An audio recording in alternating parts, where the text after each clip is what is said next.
What's going on, guys? Malik back at it with another deck profile for you guys here live at Versus. As always, it's been a while since we did a video, but sticking to the content, trying to put it back out for you guys. We got Oscar Velez. You guys have seen him on the channel more than once.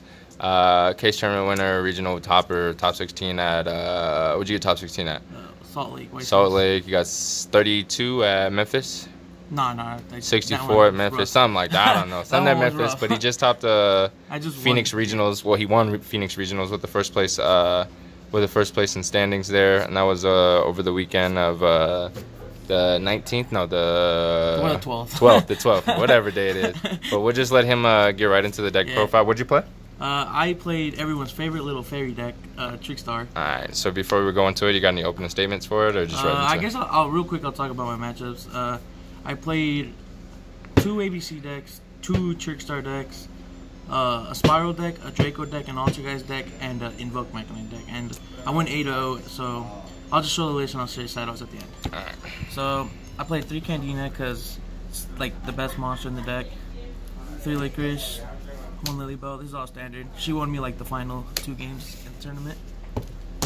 2 Eaters. There's a lot of people playing Honest instead of this, but it's like I bricked the game with 2 Eaters and I still won that game because the dude I was just banishing the ABC pieces. But it's like I'll talk about it later.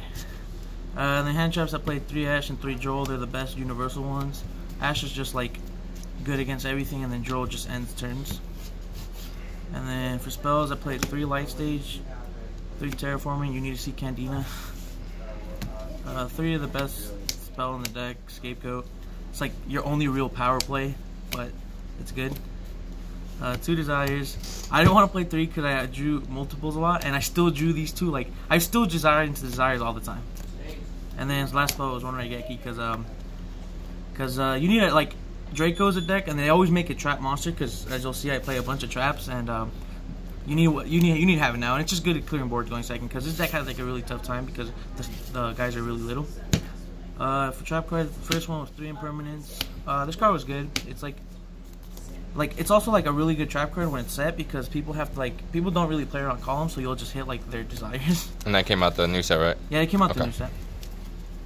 3 of the Reincarnation. The card everyone bitches about when it's not really that bad. It's like fair. 3 Torrential. Like it's like it's a good going second card because they can have a board. You'll just set a bunch of traps and they're forced to summon and they just get Torrential. 2 Blazings. No one plays around this card because it's a Mirror Force card. And it's like it contributes to what the deck does. It's like trying to burn your opponent to death, and this is literally like a Ring of Destruction. And then 2 Heavy Storm Dusters. This card was good. I hit a lot of like strikes and torrentials. It was 40 for the main deck. And then extra or side? I'll start with extra. Extra. Only XYZ or like that I played was Breaksword. It's the only one that comes up because like Grand Plus is only good against Draco when they don't draw a Masterpiece, but this is just better because you can clear monsters. For links, I played 1 Holly Angel, summoned it like once, misses. I'll probably play 2 of it because people are playing a certain card that lets them summon a 35 beater that you can't get over, and if you just summon 2 of these with like a Skull Dread, you get over it. 1 Link Rebo, 1 Link Spider, Proxy, Kosh Kick. I'd probably Ib and Ningru, so I'd probably take these out. You never really make them. You just make these and the new cards, which are the Nightmares, and these cards are absurd. I only made this once, and like it didn't matter because like the game was over anyways. But I made these quite a couple. These are really good, especially these two. This is back row removal, and this is removal for everything, and this one's just monster removal. So they were really good. These cards are like you should probably play them in every deck you play. So for someone who doesn't know what those cards do, they basically are kind of just removal for anything. They're generic links that just came out. Okay. That they just need 2 monsters with different names, and this one actually doesn't have a. I don't think so. It just sets a spell or trap on summon. But these this gets rid of any card on the board. This gets rid of a monster, and this gets rid of a spell or trap. Alright, so that's good for the extra. And then the last card was Boreload. Yep. Because that's like your biggest beater. And then side. Yeah, and then side. Side was 2 Gamma Seals because 2 Draco, and like I don't really side it versus Pendulum because like you side a bunch of hand traps and you main a bunch of hand traps, so you kind of just hand trap them out the game. So you don't. It's just for Draco and like stupid decks. 3 evenly matched. It's like the best card against Ultra guys in Draco. Like people side like Red Reboot for Ultra guys, but people but they like if they don't kill them, they still have 5 trap cards. People don't know like if they have 5 trap cards, you just evenly them and they have 1 trap card. 3 barriers for like Invoke, ABC, mainly Pendulum. I didn't play a Pendulum this whole tournament, so I went at once. 3 Gammas and Driver. Probably like one of my favorite hand traps because it just gets rid of the monster and like you can use it on your turn. It's really good. As you'll see, I didn't play a level 8 synchro for it because when you summon this on your turn, you're usually just gonna kill them because like that's 3,500 and Candina the Licorice is like another 35, so they're like at 72 and they'll just kill them with like they draw for turn and like Reincarnation, and then they can make like the Nightmare cards, so that's good. 2 Called by the Grave because it's for the mirror match going like first and second, and you got going first you side in versus just about everything because it forces the draw Reincarnation loop.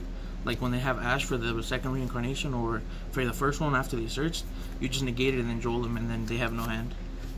And the last card was a Heavy Storm Duster. This card was good. This card was good, but a lot of people are playing a certain card. Yeah, a lot of people are playing this card. So what does that do? It happened once in the tournament that I popped it with the Nightmare card. This card says when it's set and it gets destroyed or banished by an opponent's or sent by the opponent's card effect, they literally summon a monster from the deck, grave, or extra deck. So the dude summoned the Raid Raptor Ultimate Falcon on me when I hit it. So shout out to Lilybell for winning me that game. But yeah, I'll probably side this card going forward. But yeah, that was it. That was a 40. That was a 40, 15, 15. So that was the deck. It ran really well. I went 8-0. I didn't win a die roll in Swiss, so that was good. I went 0-8 in die rolls. Shout outs obviously versus Brian and Brian Marks for like I don't really own cards, so yeah. Shout out to my buddy Marlon. He let me borrow like every Trickstar card. Shout out to the people that I went with. None of them did any good, but it's fine. It's fine. Shout out to them. Shout out for them not letting me sleep either. So yeah, I'm still tired, but yeah, that's it. I'm gonna try to go to Jersey. Hopefully this better format. Hopefully I don't have to play this deck, but yeah. Alright, so that there is a deck profile for the first place of the Phoenix Regionals in Arizona. Fun event. Shout out to Will for being probably the coolest head judge ever. So that's the deck profile there. If you guys have any questions, concerns about the deck or anything else that's going on here at Versus, you guys could always just message us in the comments down below or check us out on Facebook. And then you should see Oscar at either New Jersey or check him out at Nats, and then you guys will be able to see what he's up to. So that's going to be the profile for the day, guys. You guys are all set. Happy Mother's Day and enjoy the rest of the day.